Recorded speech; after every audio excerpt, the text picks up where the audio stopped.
Hi, folks. We're just waiting for time for people to be able to join in. We'll just start in a couple of minutes.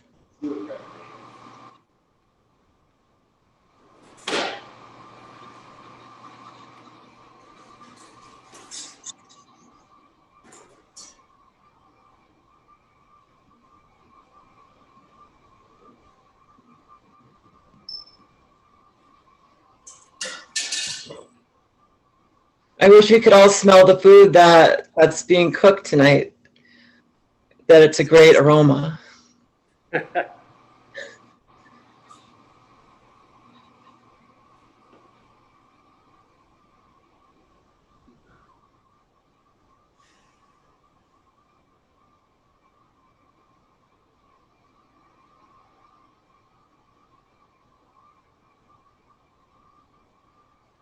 Hey, as I said just a little while ago, we're just going to wait, a minute more, and then we'll get started.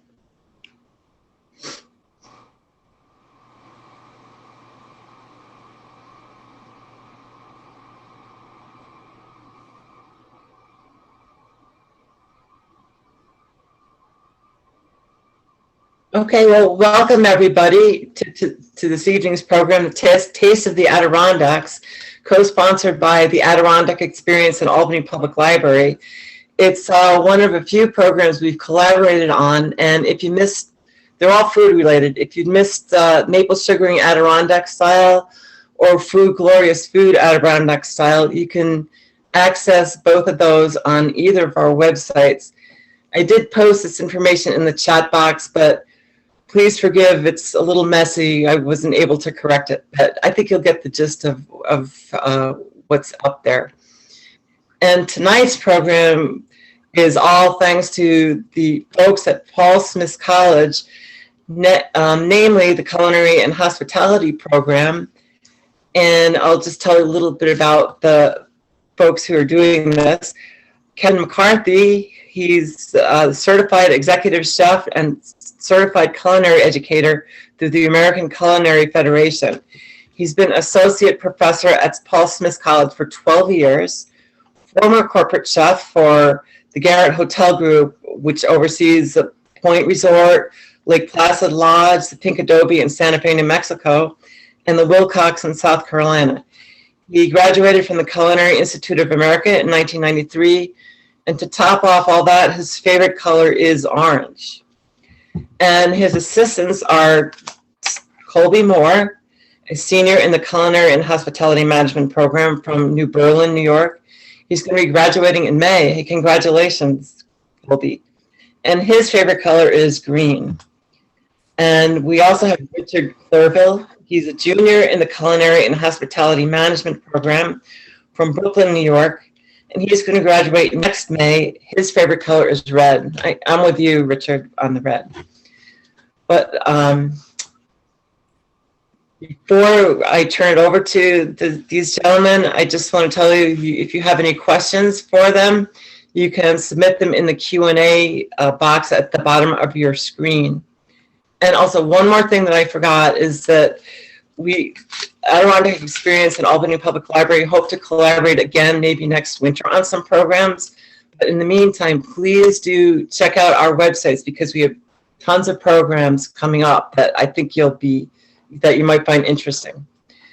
So without further ado, let's turn it over to the culinary team. Hello, everybody. Welcome to Lab 210 at Paul Smith College. So today we're going to prepare a couple different items. What we're going to start with is a little bit of glazed celery root. I'll bring this up and I'm going to narrate a little bit more than I cooked today, but this is the base root of the celery plant, not so much the stalk celery. All of the vegetable's energy goes into the root as compared to the traditional stalk celery that you'll find in your grocery store. This has a lot more intensive flavor, has a nice bright white flesh, and this comes from Juniper Hill Farms. We're also going to work on a little bit of carrot puree. These are holdover carrots from last season from Juniper Hill, but they're still nice and firm and fresh. And again, it's a local product that we're using in our program. Rich is going to start to peel the celery root. The outside of the celery root is not very edible. He's going to peel it as close as he can, and then we're going to shave off the outsides so that we get a nice square product. Any of the trim we're going to use for our carrot puree and the celery puree.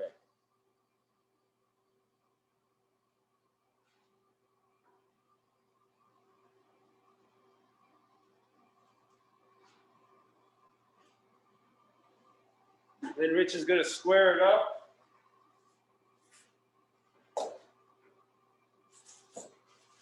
Juniper Hill Farm is located in Wadhams, New York. They have product available for our school and through the farmers market and the farmers market year round. That trim, Rich, go ahead and put that right in that pot with the carrots. You can go ahead and work on getting that in here.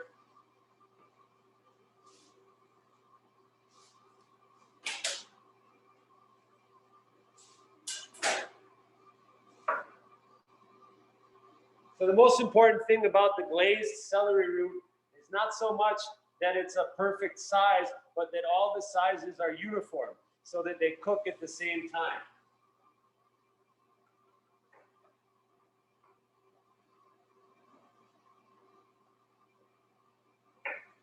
No pressure, Rich, we're going to measure them with a ruler.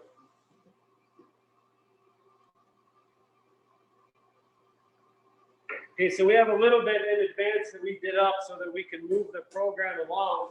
But when we cook this celery root, you can see they're all uniform size. And when we glaze them, we're going to start with a raw product. We have fresh thyme.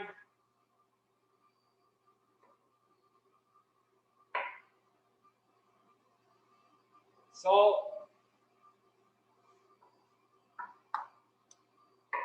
A little bit of butter.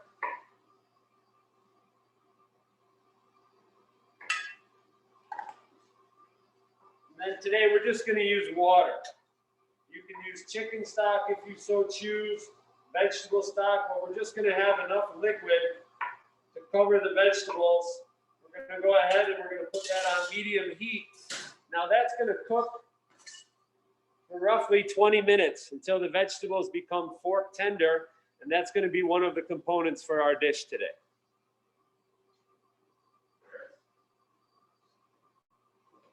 So our next component that we're going to work on is the carrots from Juniper Hill. These we're going to peel and we're going to dice them up roughly in the same shape.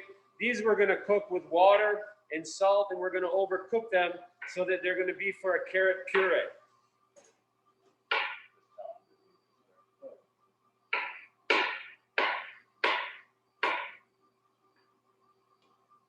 So what we're looking for in our final dish is to achieve a couple different textures.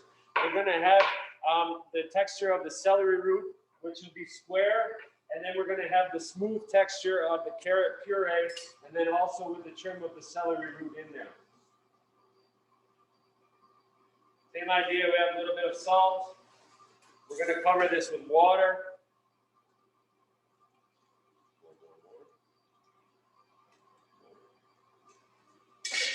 Very similar like when you're making mashed potatoes or something along those lines. We want to make sure the carrots are very well overcooked, and then we're going to process them in the food blender.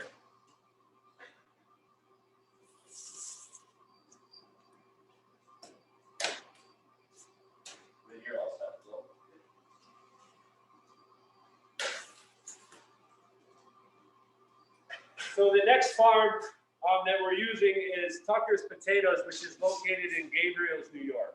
They're only 10 minutes down the road from our school, and the original Steve Tucker runs the farm now, but his great-great-grandfather used to sell vegetables to Paul Smith when it was a hotel.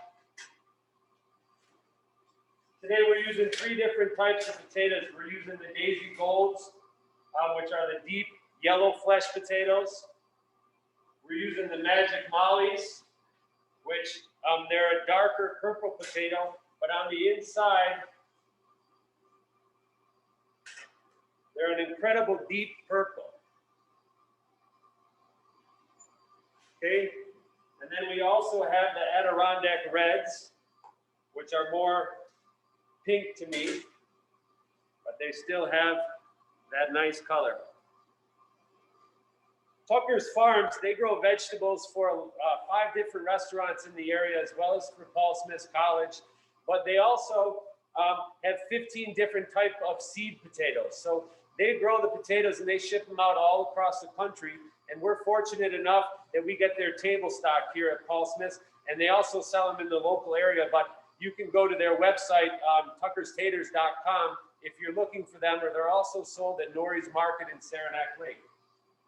So these potatoes, they have to be boiled 24 hours in advance so that when they set, they don't lose their color. We boiled these yesterday. It's the same as any regular potato. We wash them. We start them with cold water, a little bit of salt. We're going to put them on a high heat until they boil, and we're going to boil them till you can pierce them with a fork. Once they're boiled, we let them cool at room temperature, and the following day we go ahead and we peel them. This is a regular dish that we do at school, but we have all 3 potatoes that are pureed.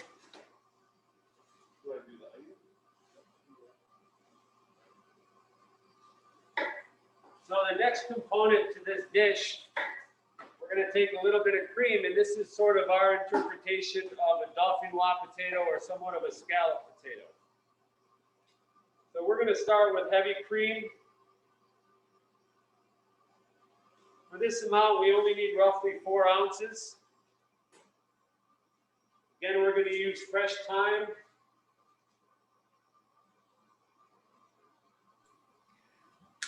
Chef Kevin? Yes. Can you confirm the names of the potatoes that you're using, please? Yes, I can. So we have the first one, which is the purple, which is the Magic Molly. The red ones are called ADK Reds. And then the last one is a Daisy Gold.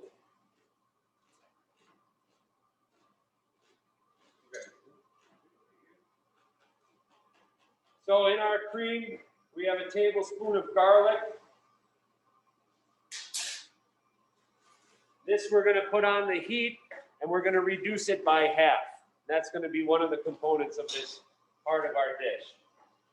Next component, which Colby is working on, is we have some Vidalia onion. He's julienning the onion. He's going to go ahead and start with a pan over medium to high heat, and we're going to caramelize these onions.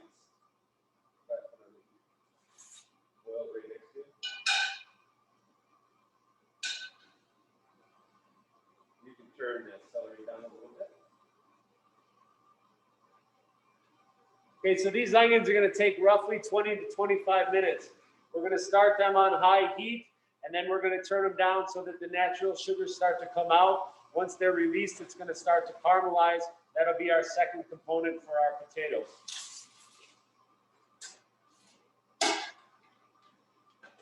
Last component is probably one of my favorite cheeses in the world, but it's called Dutch Knuckle. I tell my kids it's my favorite wrestling move as well, but it's from Sugar House Creamery, and that's located in Upper J, New York. It's an aged raw milk cow's cheese. And this we're going to shave on top of the potatoes before they go into the oven for our last part of this dish.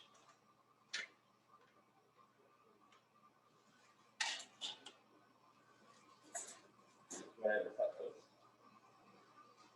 So now what Colby's going to do is he's going to start to assemble this the same way we would have it in the restaurant.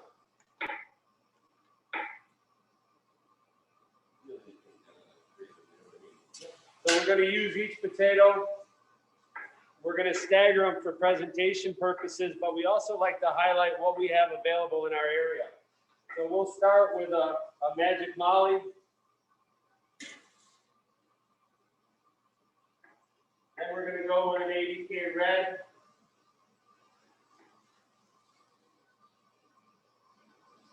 Then we're going to go with a Daisy Gold. We're going to follow that straight down.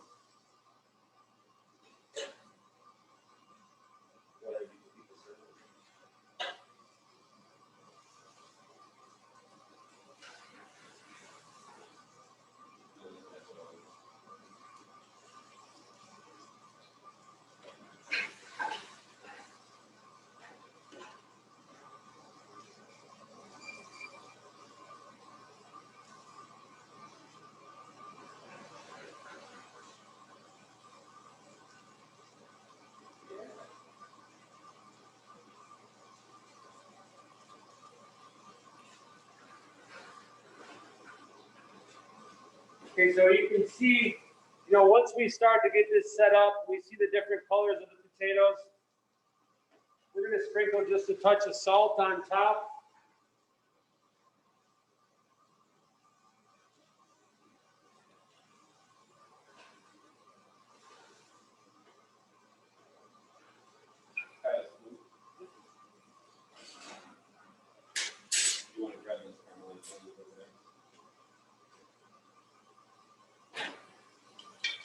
So once your onions have caramelized for about 25-30 minutes, they're going to get a deep, dark brown, rich color. These are what we're going to use for the top of the potatoes.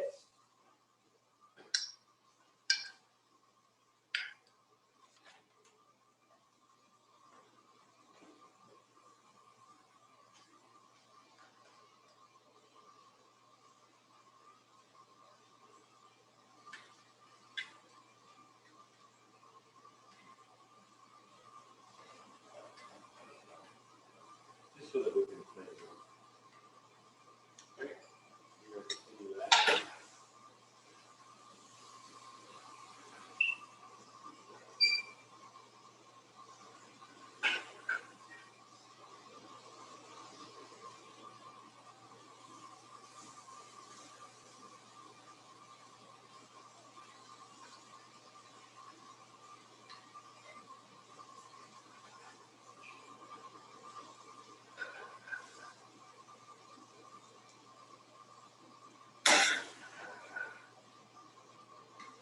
So once these potatoes are assembled, we're going to be able to just set them aside until we're ready to add the finishing touches at the end, and we'll catch you up with that in a little bit.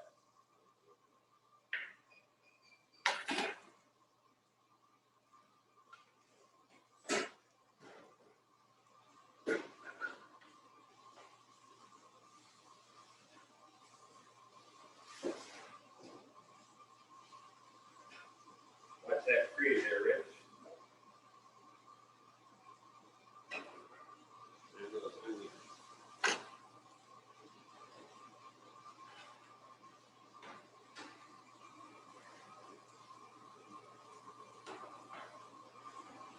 Okay, now we're going to talk about our protein that we're using today, and we're going to be using leg of venison. This is a product of New Zealand. I'm not a hunter. I didn't shoot a deer this year, and all my friends who gave me their venison, I already ate it. But venison is something that everybody relates to in the Adirondacks. If you do want to purchase venison, there is a company called Adventures in Food. They are located in Albany, New York, and they will directly ship to your house. So you are able to order it. And again, that's Adventures in Food. They also have a website, which is adventuresinfood.com.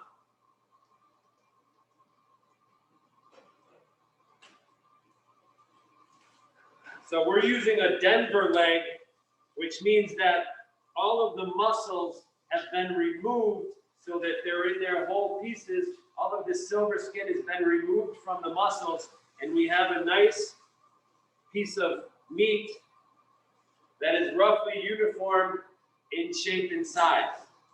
Now, what we do in the restaurant, because we always want to make sure that everybody's dish looks the same, but it's also important because when we cook it, it'll all cook at the same time, and it'll be evenly cooked. What we'll do is we'll take a little bit of plastic wrap.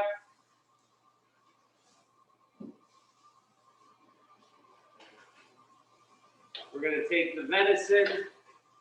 We're going to slide that on there, and I'm going to begin to roll it up.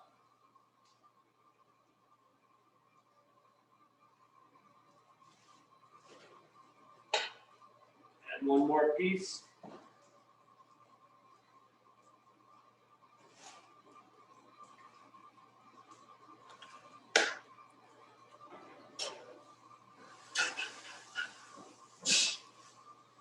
And I'm pulling it as I spin it so that it makes a tight squeeze. Now I'm going to be able to spin this side, which is equivalent to the back stop. And I'm going to tie a knot with my plastic wrap.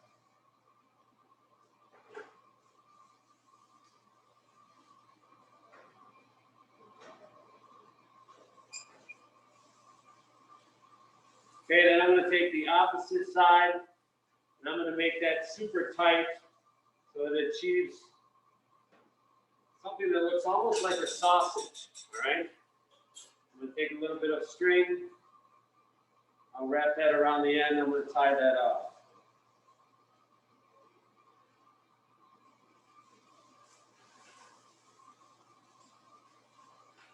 So these we prepare in advance, but as you can see, we're able to remove all those muscles and they're all the same size. These should really sit in your refrigerator for 10 to 12 hours and they'll hold that shape. So when we're ready to cook the venison,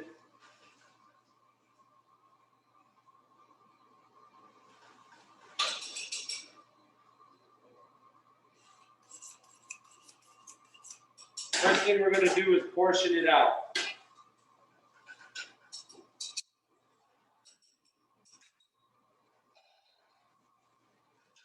So I'm going to be able to trim my end piece.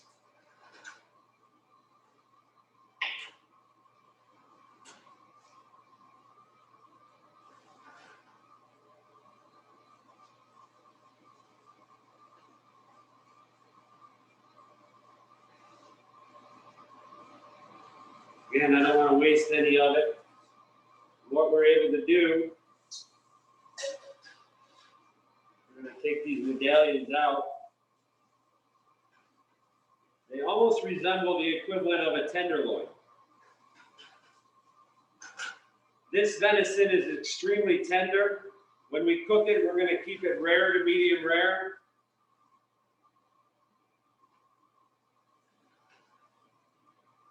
So you can see all of the pieces are uniform in size. That's just going to help so that they cook evenly.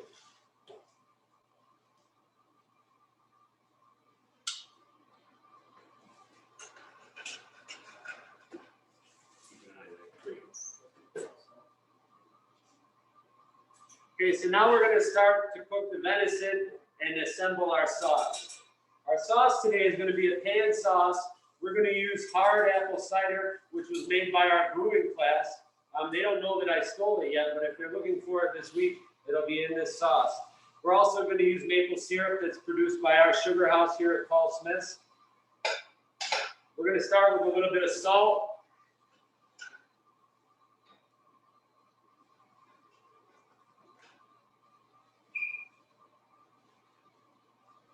Cracked black pepper. This is going to be on both sides.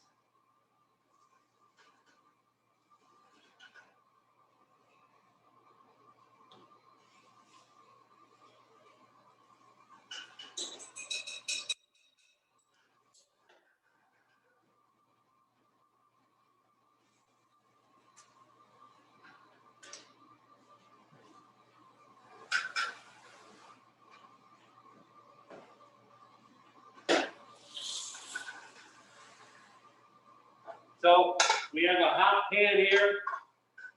I'm going to add just enough canola oil, coat the bottom.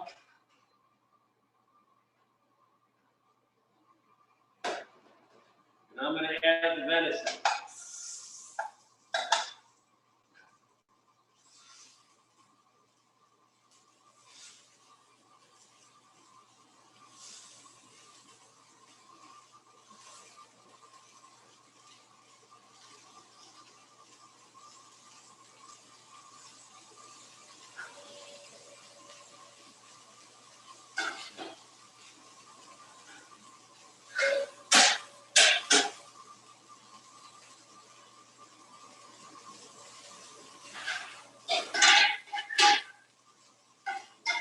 So this I'm looking to get a nice golden brown on both sides. There's really no fat content to this meat at all. So that's why we don't really want to cook it over rare to medium rare.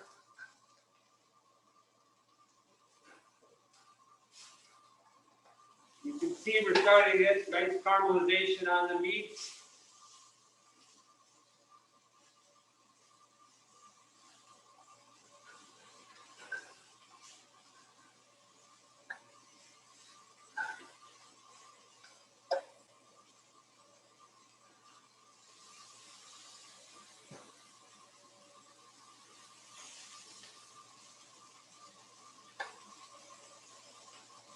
not sure if you'll be able to see, but on the bottom of the pan, we're starting to get something that's called a fond, or that's the caramelization of the meat that's sticking to the bottom.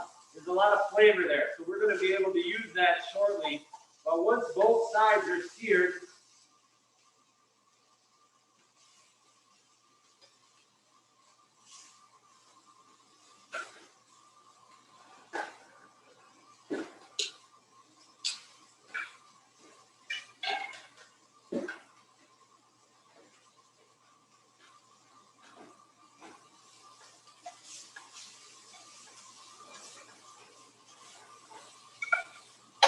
they're all uniform shape, nice golden brown color. I'm going to remove them from this pan.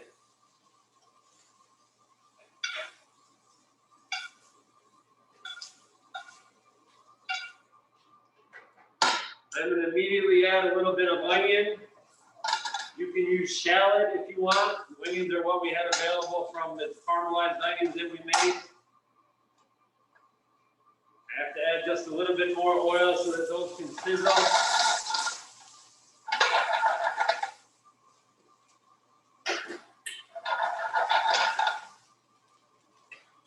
Again, I'm going to add a sprig of fresh thyme. You can see thyme is a theme that runs through this dish.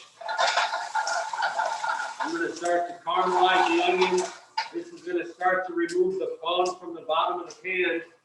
Here I have my hard apple cider. I have a little bit of game stock that we made here. You can easily use chicken stock, chicken bouillon, chicken base, something that will just give you a little bit of flavor.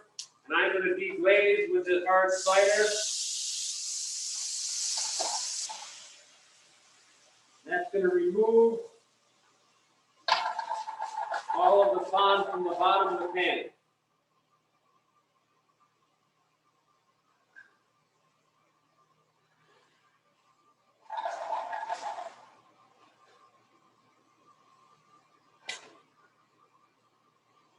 Once that reduces by half, you can start to see the size of the bubbles. I'm not sure if you'll be able to see or not.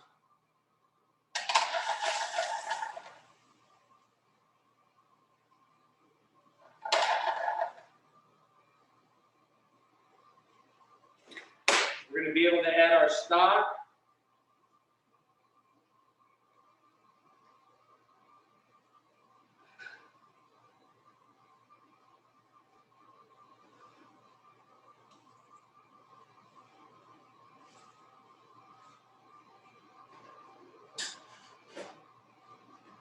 And this we're going to simmer and we're going to reduce it roughly by 1/3. I'm going to move this back on the other stove and we're going to start to be able to finish up the other things that we started earlier.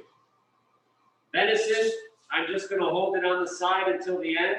I'll just pop it in the oven for 3 minutes, finish cooking it to rare to medium rare, and then we'll use it later.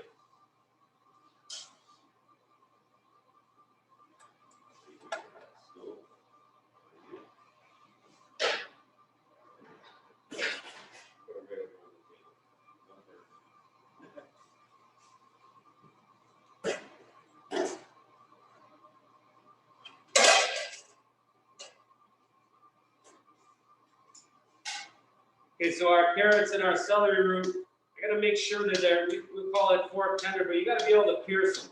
So I'm able to break them apart with these tongs, so I know that they're ready. And what we're gonna do is we're gonna go ahead and drain these.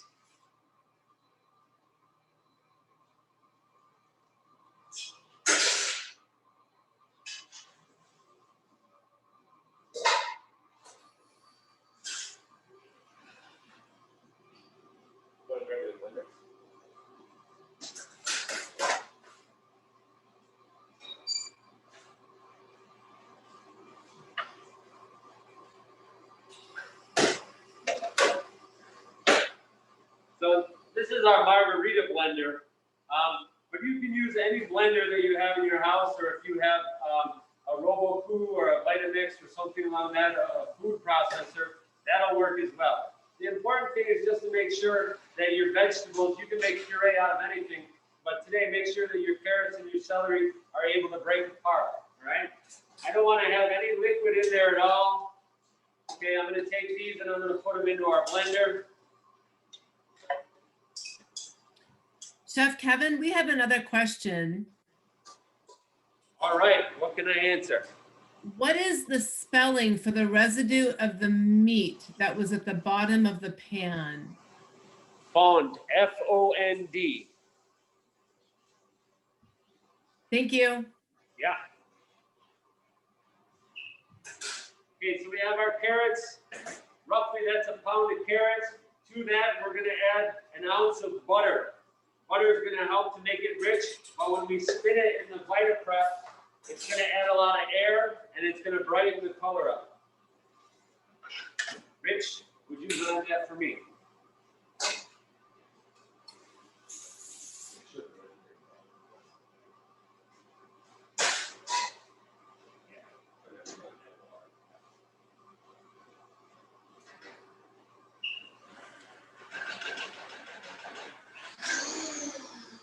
Now we're back to our potatoes. These are the ones that we had. Sir, Kobe's got that double cream. This is just going to add a couple drops to the top.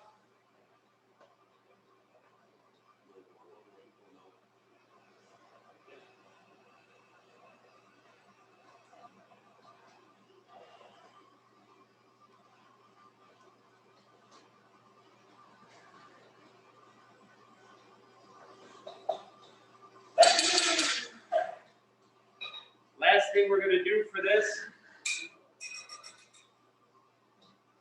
we have our Dutch knuckle. We're going to grate it on top. Chef Kevin, Yes. can you please give a brief description of the flavor of celery root?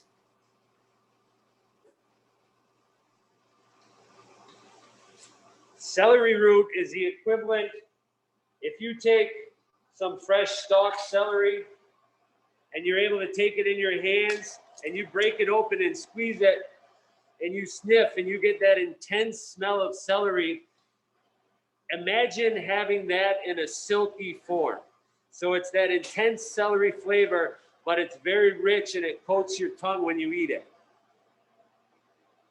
Almost like when you have a Bloody Mary or something like that and you smell that celery stalk. That's how intense the celery root is. That answer your question? Puree looks good, Rich. Would you put it in the pot?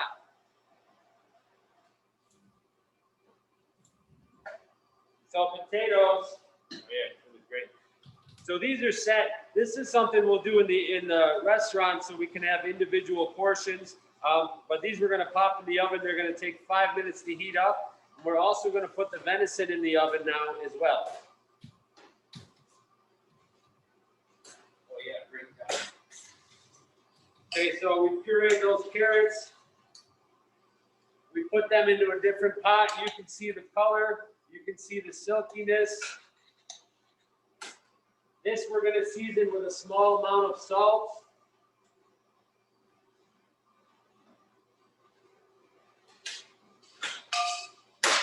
And about a teaspoon of maple syrup. I love carrots and maple syrup. Lots of times in the restaurant, especially in October after the first frost, we'll make carrot ice cream. They have an intense sweetness after the first frost, but maple and carrots are great. So this is here for our thing.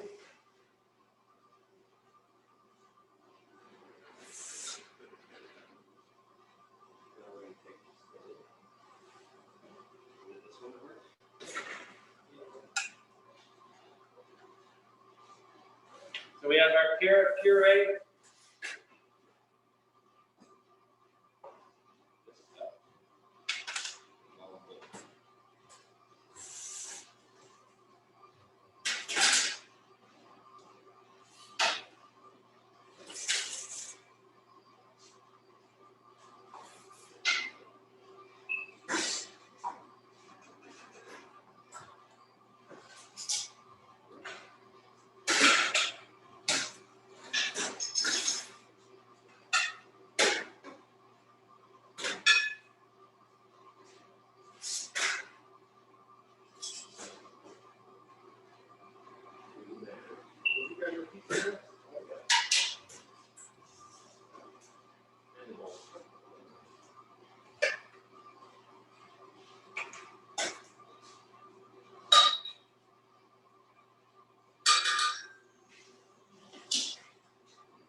So these come from Moonstone Farm, which is located in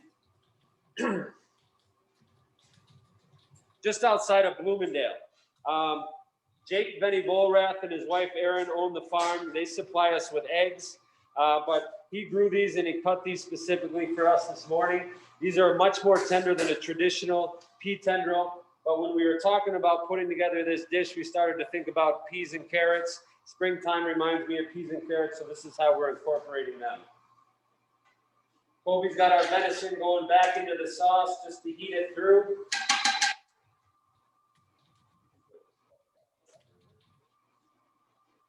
So our pea tendrils, we're going to incorporate a little salad.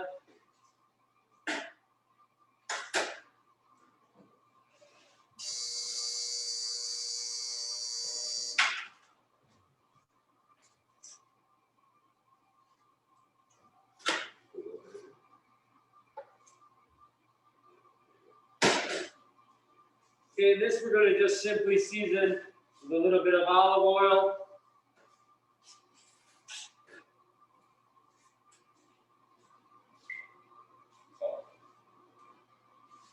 Pinch of salt,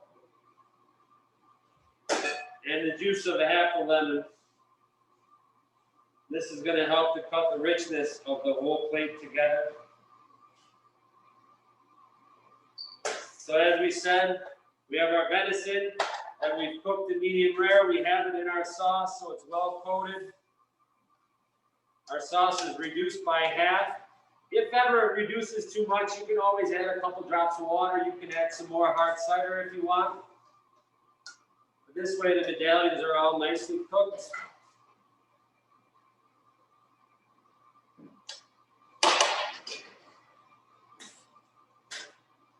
Our potatoes, they've come out of the oven. We're ready to plate. So the first thing we're going to do, we have our spatula and we're very gently going to lift this line of potatoes off. See which one you can see the best. So this we're going to incorporate here.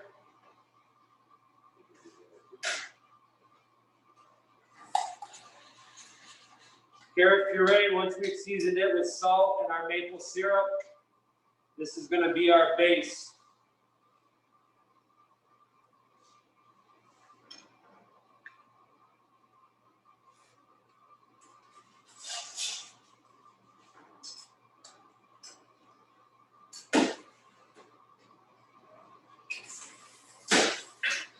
We have our celery root.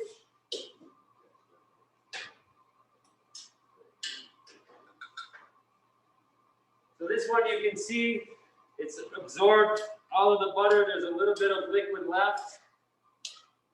Everything's nicely cooked. The thyme has come off all of the stalks. And if you've never had the chance to try celery root, I highly encourage it. This is going to create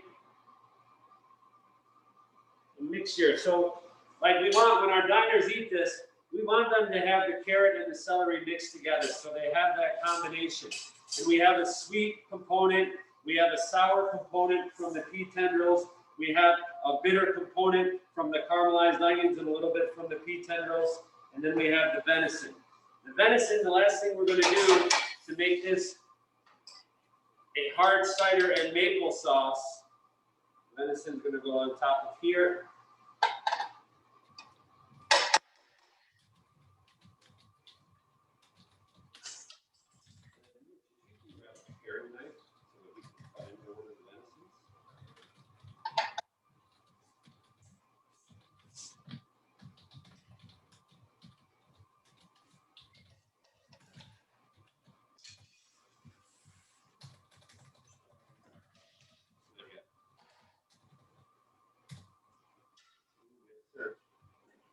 So now we're going to finish this sauce with a little bit of maple syrup, roughly about a tablespoon and a half. You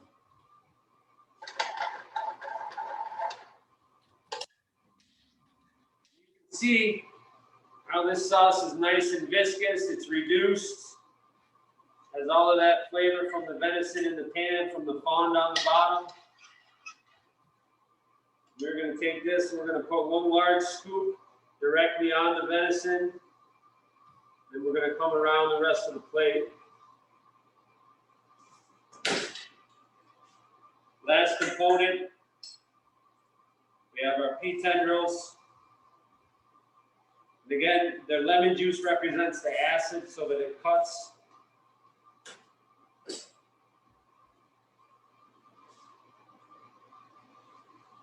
I don't know how close we can get.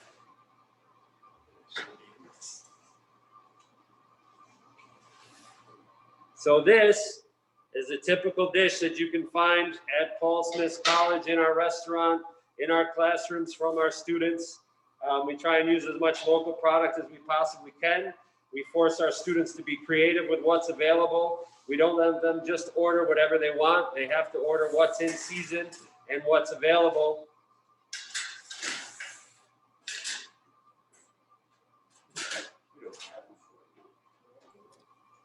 Chef Kevin, Yes. if somebody would like to eat one of your dishes at Paul Smith's, where's the restaurant? When is it open to the public? So the restaurant is called the Wally Gansey Training Center. It's located in Cantwell Hall, and it operates when our semesters are in session. So for this semester, it's running this week, and it will be open next week for lunch on Wednesday, Thursday, and Friday. We open at 11:30, and our last reservation is at 12:30. We sell out pretty quickly, so if you are interested in coming, you should call and make a reservation.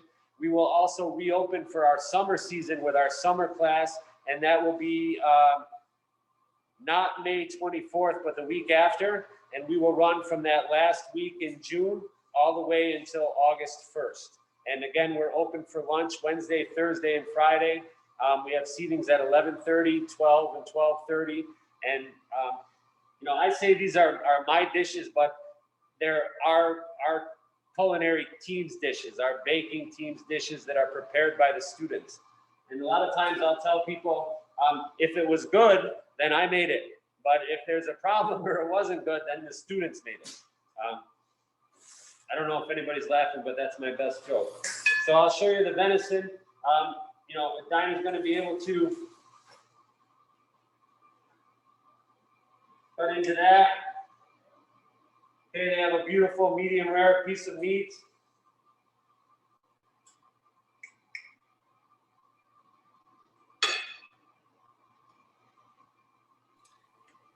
We have another question. Would the same sauce be appropriate with beef as with venison?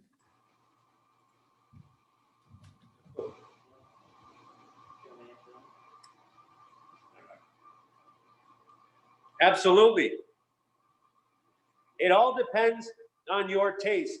The sauce is kind of a technique and a ratio and not an exact recipe.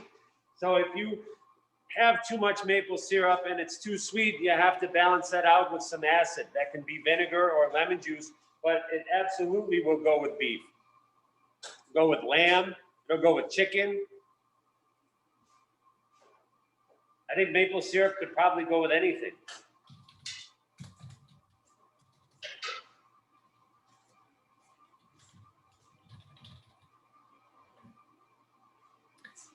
Any other questions we might be able to answer? Somebody was asking if the restaurant will have fall hours. In the fall, yes, we'll be open during the semester. So, depending on what happens next semester with COVID and everything that's happening, we should be open during the semester for lunch, and that will start in the first week of September all the way until the end of November. And then we have And again, that's barring any schedule changes or things like that might occur. Apparently you've really piqued somebody's interest. Somebody would like to know when you serve the particular dishes that you demonstrated this evening. Well, we always serve food to this style. Maybe not this specific dish. I can honestly say this specific dish with all these components, I've never made this specific before. But we always utilize all of these products and many different facets on the menu in the restaurant. We always use local products as much as we can, and our menu is always based on as much as we can get locally, as much as possible. We work probably with 12 or 13 different purveyors year round, and that's local purveyors, small farms that produce all of these products. So you will always find local products on our menu, and you know, it might be this representation, it might be chicken from a small farm, it might be lamb from a small farm, it might be a vegetarian option based on vegetables that are available. But you'll always find this style or this representation of dishes. And our menu changes every week. So we're always constantly trying to talk to the farms and saying, you know, what looks good, what's available, what do you recommend that we purchase from you this week? We never create a menu and then go seek out the product. We always speak to the farms first, and then we write a menu based around what they tell us is ready and available. Thank you. Somebody asks, what is the ratio of maple syrup to cider? So that amount of sauce was roughly 12 ounces, our final product, and I finished that with a tablespoon of maple syrup. My recommendation for ratio wise is start with a small amount and taste. If it's not sweet enough, you can always add more, but it's very difficult to take away. So very little bits periodically until you reach the flavor that you want. That's the best way that you can utilize or figure out the ratio of maple syrup. Wonderful. Somebody has asked whether or not Paul Smith's has its own garden. Well, we do have gardens. So we have a couple different classes that one is based on farm to table. So we always introduce our students to the area farms. They get to go there, they get to work on the farms. Juniper Hill, Adam Hayner's been a great partner with our program. He always brings students out there, shows them around, talks to them for a couple hours, shows them his different hoop houses and greenhouses, talks about how he started, talks about the challenges of being a small farm. We have gardens on campus, but they don't produce enough to support our restaurant. So out in front of in Cantwell Hall, we have raised beds that we grow herbs that we use for the restaurant. This year, actually this past week, Kate Glenn, who's in charge of our sustainability program, she was able to receive approval for us to have more raised beds out in front. So we'll be able to grow more products, and those products will be used in the restaurant, but they'll also be used in the classroom in the fall when it's harvest time.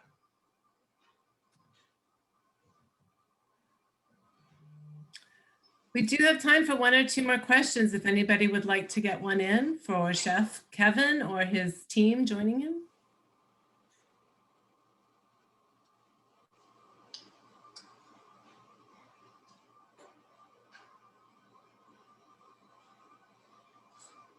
Anybody have any final questions?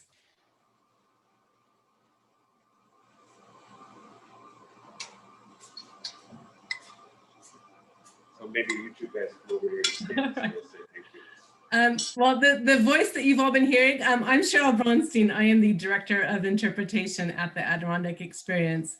And I would like to thank Chef Kevin and Richard and Colby for a wonderful and inspiring presentation to everybody. I'm really sorry I actually already ate dinner because you certainly have my interest piqued. Thank you all for joining us. Thank you to Meg for what's been a fabulous series. And I do look forward to our museum, the Adirondack Experience, collaborating with Albany Public Library in the future.